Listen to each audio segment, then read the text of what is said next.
যাত্রা পুস্তক 24 অধ্যায় 15 থেকে।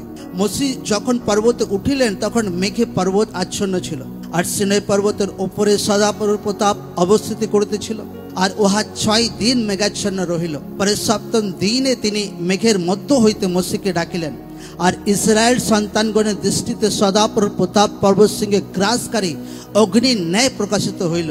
আর মসি মেঘের মধ্যে প্রবেশ করিয়া পর্বতে উঠিলেন। মসি 40 দিবারাত্র সেই পর্বতে অবস্থিতি করিলেন। সকলে বলুক আমেন। ঈশ্বর মসিকে পর্বতে চূড়াতে ডাকলেন কিছু মেসেজ দেওয়ার জন্য।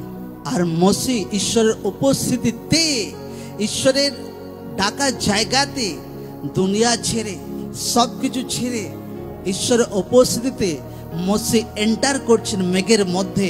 40 দিন 40 রাত सारे डिस्ट्रैक्शन के खत्म करे।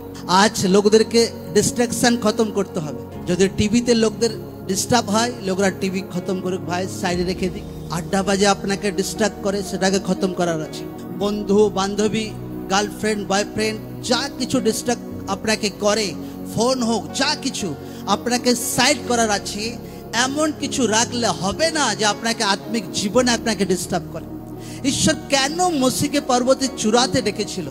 যেন এমন কিছু ডিস্ট্রাকশন না থাকে যে চলো মসিকে কেউ পেছু থেকে ডাকছে, ও ডাকছে, এ ডাকছে, আর প্রার্থনার টাইমে ডিস্টার্ব হচ্ছে। লোকরা এমন একটা ডিপলি গভীর একটা আত্মিক জীবনে নিজের লাইফকে এন্টার করাকে একদম আমেন।